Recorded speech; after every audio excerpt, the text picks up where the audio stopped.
Group channels allow you to group tracks so that you only have to control one fader instead of controlling 3, 4, 5, or so on.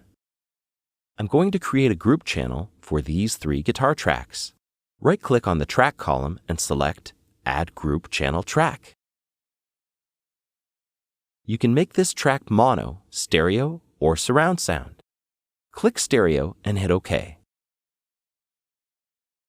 It's always a good idea to name your tracks.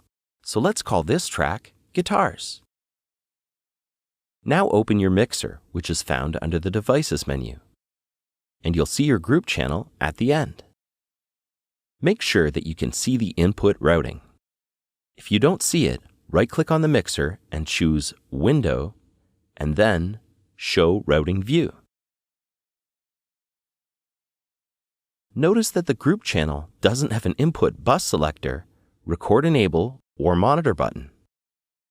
This is because you can't record new audio information onto a group track. You can only route other tracks to it. Now take the guitar tracks and send their outputs to the group channel we just created.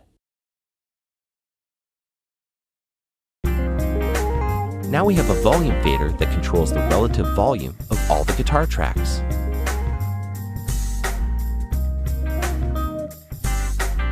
A group channel has all the same functionality as a regular channel in that you can press the E button and add inserts, adjust EQ, and send to effects channels.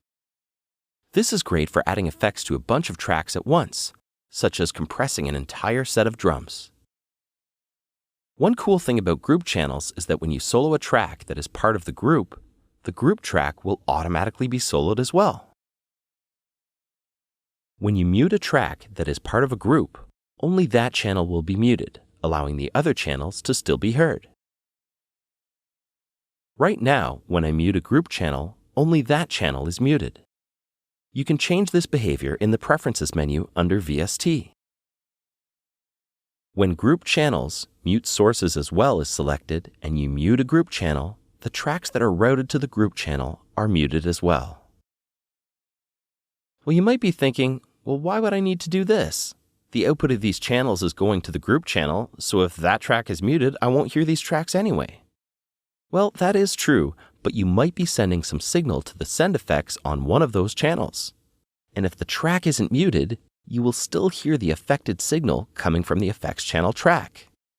This preference ensures that you won't hear any signal at all coming from the group tracks. When I unmute the group channel, all the channels that are part of the group are unmuted as well. You can also add group channels in the VST Connections window found under the Devices menu. Click on the Group Effects tab. Now click on the Add Group button and the same window pops up as before. Just like effects channel tracks, it makes no difference where you make the channel.